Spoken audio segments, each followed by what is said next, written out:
Hello there, class. So my name is Lucas Ponte, and today I will be teaching you how to lift weights. Now, lifting weights is something that I've done for a very long time, and I feel like I am knowledgeable enough on the subject to teach about it as of now. And I enjoy it a lot because of how it makes me feel and the satisfaction that I get from doing it.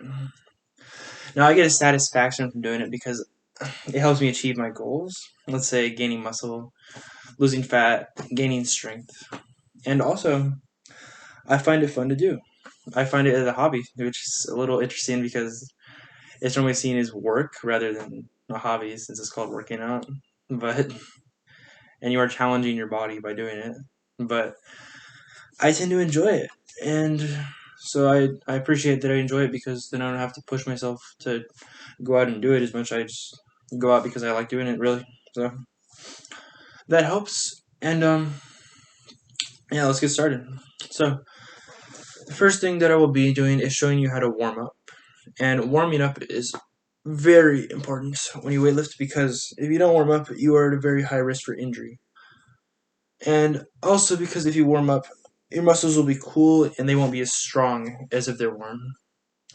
You see, when you pump a muscle, let's say push anything, if you work a muscle, blood flows into it and that makes it warm, sort of. So if you warm a muscle, then it'll be working at maximum power rather than less optimal power.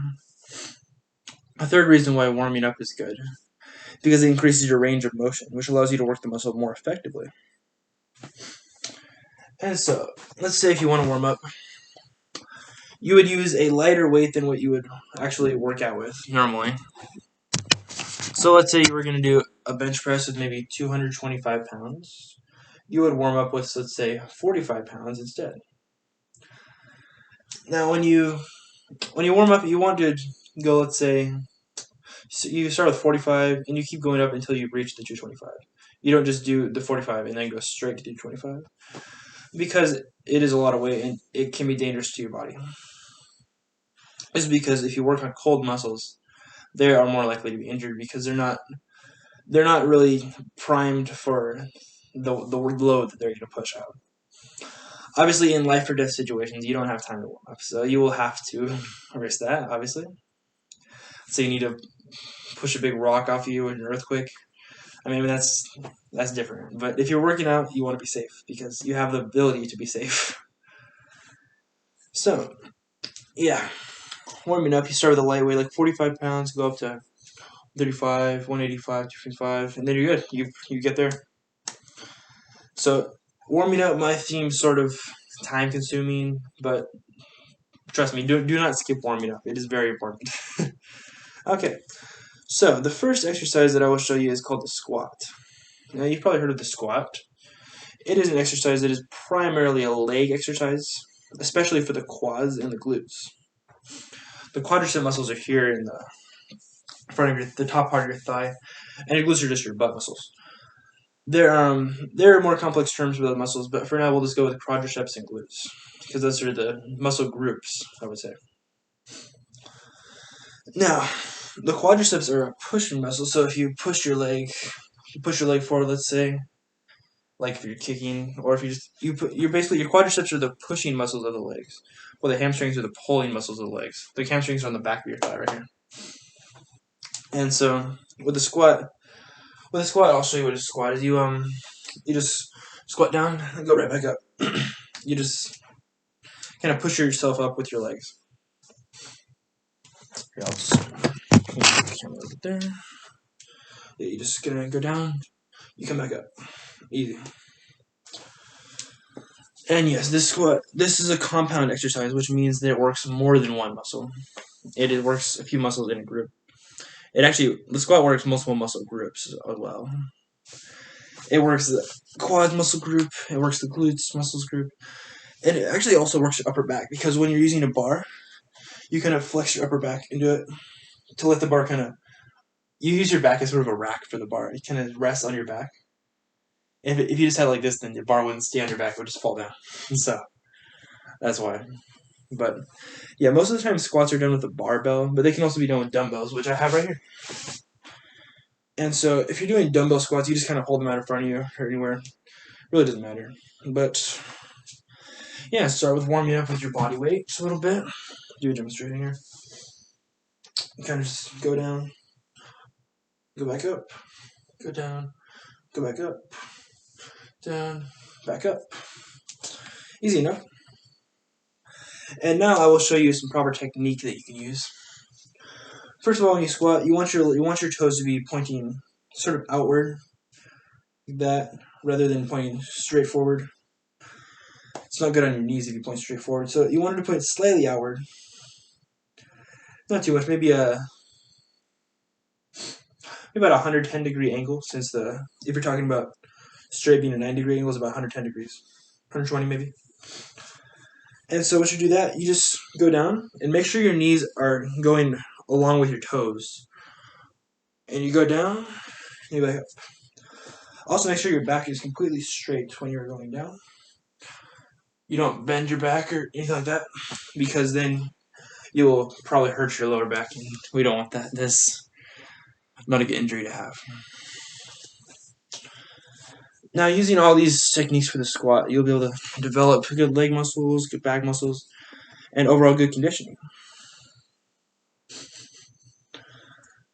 Now, the next exercise we'll be doing is the deadlift. Now, the deadlift, you've probably seen a deadlift, you may not know the name, but you basically just, this weight right here, basically just picking up weight from the floor. It's actually a similar motion to the squat, except that the weight is on the floor rather than above you, so you're pulling rather than pushing. And yes, since the deadlift is a pull exercise, you are using most of your posterior chain, which includes everything on the back of your body, from your calves down here to your hamstrings, to your glutes, to your lower back, your middle back, and your upper back. And of course, when you're holding a bar, you are using your wrists a lot to hold the weight, basically. And so it's very heavy on your wrists as a workout too. Now, the deadlift is another exercise like the squat that is very good for your total body conditioning. And this is because it works many muscles. To work many muscles is much more taxing on the body, and obviously you will get better conditioning doing that. Now I'll show you a deadlift real quick. Give you a side view and a front view. Let's say I have these dumbbells here. Obviously I don't have a bar in my room, I have it outside, but this is good enough for now. You pick up the weight from the floor, you're just gonna go up.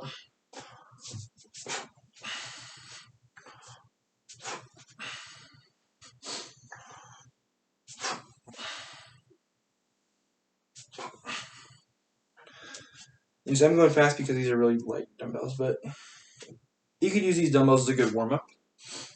Like I said earlier, you need to warm up before going into your heavy lifting.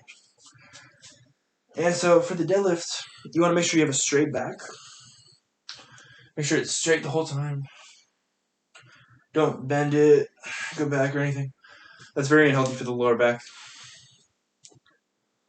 And you're very prone to injury if you do that, obviously.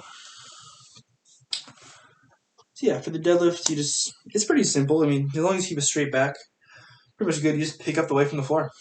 And you bend your knees down. And then when you straighten your legs out, at the same time you're putting your upper back out, you straighten your legs out to kind of pull the weight up. And once this is your waist, you just go back down. Then you're good. Now, the next exercise, we'll be doing the pull-up. And the pull-up is another great compound exercise, which means working more than one muscle. The pull-up is exactly what it sounds like, basically. You hold on to a bar above you and pull yourself up to it. I actually do not have a pull-up bar in my room, but I'll try to demonstrate to you what it is, but with an imaginary bar. So pretend there's a bar right above you, right here. You pull your body up to the bar. Then make sure your chin is at the bar level. If your chin is at the bar level, then you're completing a rep completely. And since you're pulling, your biceps are worked in this exercise along with your back muscles, mostly your upper back, but also your middle back. Your lower back not as much. The lower back is more of a stabilizer area, but yes, the pull-up is actually great for your biceps, as well as most people think of curls It's being very good for your biceps. They are also very good, but I'd say pull-ups are better because they're a compound muscle and they work better your total body conditioning since they work multiple muscles. But yeah, you just use your biceps and your back to pull yourself up to the bar, lower yourself down, and you completed a rep.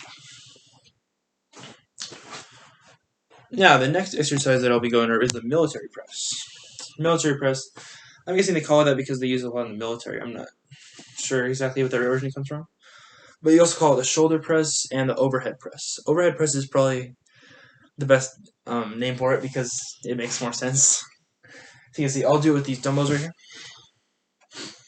You grab the dumbbells and you push it over your head.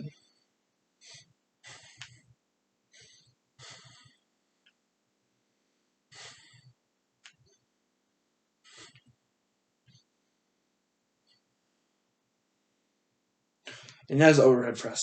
Make sure when you're doing the overhead press, you keep a straight back. I know I've said a straight back a lot of this video, and well, it rings true because it's really a good rule of thumb for weightlifting in general. Just keep a straight back and you won't get injured as easily, and your lower back will be more healthy.